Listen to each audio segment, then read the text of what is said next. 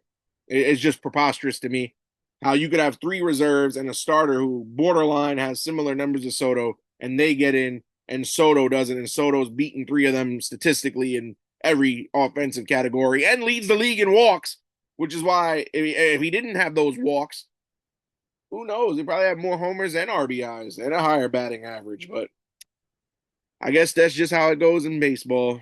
Baseball is a sport where you have a lot of wrongs that need to be righted, and this is one of them. Injury news now for this Mets ball club. Jesse Winker, folks, has been activated back to the active roster.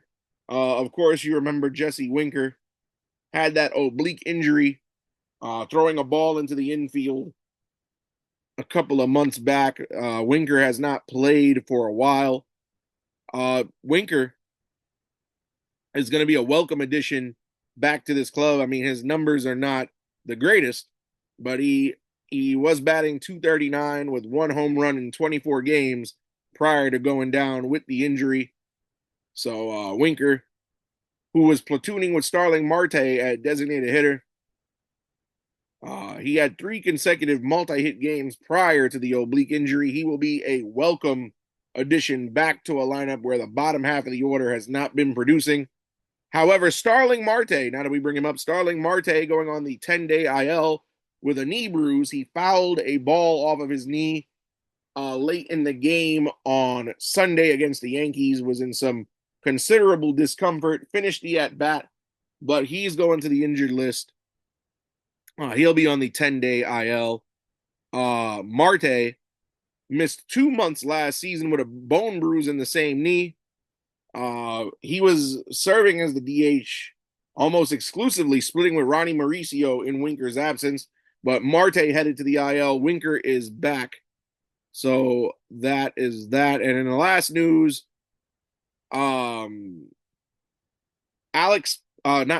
Zach Pop, who was with the Mets for a cup of coffee this season, brought up to pitch in the Subway Series. Zach Pop designated for assignment. Zach Pop, of course, split time this season, 2 cups of coffee this season between the Mets and the Toronto Blue Jays. Zach Pop, a major league veteran, been in the league since 2021. I stand corrected. Split time between the Seattle Mariners and the Mets. He was on the Blue Jays last season, pardon me. But Zach Pop, 5 games this season, only 1 with the Mets. He has an ERA this season of 14.85, so I wouldn't even have signed him. But with how depleted this Mets bullpen is, somebody had to pitch on Sunday, and he got destroyed by the Yankees. But Zach Pop, again, designated for assignment. I don't blame the Mets at all. In 1 game, he pitched 1 1/3 innings and gave up 3 earned runs on 5 hits. Struck out nobody, walked nobody, and had an ERA of 20.25. Bye-bye, Zach Pop. See you so long, farewell. Zach Pop, again, designated for assignment to make room for Winker. Also, the Mets have called up Alex Carrillo from AAA Syracuse. Carrillo, I should say, called up. He'll be joining the club tonight in Baltimore. He'll be on the roster. He is a rookie, has no major league experience, but he has a fastball that is topped out at 100 miles per hour. Was doing really well in Syracuse in limited action. He's pitched 5 2/3 innings in Syracuse this season in AAA, no hits allowed, and prior to that, a 4.19 ERA with 30 strikeouts and 19 1/3 innings in AA Binghamton. Alex Carrillo, or Carrillo, I'll say Carrillo. Alex Carrillo, again, getting called up to the bigs. The Mets signed him out of the Venezuelan Winter League over the offseason. He's a bit older, 28 years old, but again, he has played professionally in Mexico prior to coming over to the United States to play professional baseball. And again, Carrillo called up. He'll be making his debut at some point. If the Mets need a reliever tonight, we might see him tonight, but he will be on the Mets roster for this series against Baltimore. And the last bit of transactional news here, Tylor Megill transferred to the 60-day IL. Tylor Megill, of course, originally on the 15, which tells me that that injury that Megill has is worse than what we initially thought, or worse than what was initially reported.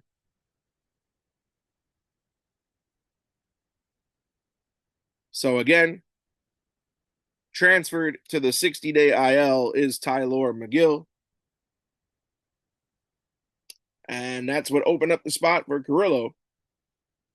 60-day IL with an elbow injury in a rotation that's already in shambles. We could have really used Megill and needed him back. And I just don't feel good seeing a guy who went from the 15-day IL transferred to the 60. That means that the injury much more severe than originally thought. Of course, Megill, I'm flabbergasted because it was reported to be a minor injury. He resumed a throwing program last week, thought to be on his way back from a right elbow sprain. But now that he's on a 60-day IL, that means he's not eligible to return until the middle of August at the earliest. So again, I firmly believe that the elbow sprain is much more worse than reported. He was already in the middle of a throwing program, so there had to be some type of setback, or the injury got worse while he was on the throwing program. And now with Paul Blackburn also on the IL, this Mets makeshift rotation is Clay Holmes, David Peterson, and whoever else they could get to fill in with. Blackburn and Senga also on the IL. Frankie Montas also in that rotation, for what it's worth. The Mets, they got to make a move at the deadline for some starting pitching help. You can't continue to have a depleted rotation and calling up prospects for spot starts in this, that, and a third. But Blade Tidwell is back in the minors. They might bring him up for another spot start, but this is not good. Not good at all for the rotation. Currently consisting right now, it's just David Peterson, Frankie Montas, and Clay Holmes that are healthy. And I guess Brandon Waddell, being the long man in the pen, you could go with a bullpen game and get 3 or 4 innings out of him. And then Justin Hagenman has been proven not great, but he started against the Yankees and held his own on Friday. So remains to be seen. But let's get to today. The Mets set to take on the Baltimore Orioles in a couple of minutes. The Mets here, going over the schedule really quick. 2 more series left before the All-Star break, folks. The Mets have the Orioles for 3 today, tomorrow, Thursday, and then they have the Kansas City Royals Friday, Saturday, Sunday. 2 teams both under 500. So let's take a look at this series here. The Mets sending Clay Holmes to the mound tonight. He's 8-4 with a 2.99 ERA. He'll be opposed by Brandon Young, 0-3 with a 7.02 ERA. Then tomorrow, David Peterson, 6-4, 3.18 ERA against Tomoyuko Sugano. Remember that name, folks, because he could be on the move in a couple of weeks if the Orioles can't get it together between now and the next 2 weeks. He's 6-5 with a 4.44 ERA. And then on Sunday, I'm in weekend mode, folks. I'm sorry. On Thursday, the Mets probably will go with a bullpen game. Their starter not yet announced. Not yet announced as of this recording, up against old Uncle Charlie Morton, 5-7 with a 5.47 ERA. Then on July 11th, which is Friday, the Mets go to Kansas City to play the Royals, who, as of this recording, are 4 games under 500. That they might be 1 game under 500 by the time we see them on Friday. But Kodai Senga, yes, Kodai Senga, set to return. He's 7-3 with a 1.47 ERA. Royals have not yet announced their starter. Frankie Montas, who is 1-1 with a 6.14 ERA, goes on Saturday. Royals haven't announced the starter yet. And then on Sunday, the last game before the All-Star break, neither team has announced the starter yet, but we'll be back at some point in the weekend to discuss things. Good to see Senga coming back because the Mets sorely have missed him in the rotation, so that's good news. Stay tuned to this channel. We'll be back this weekend.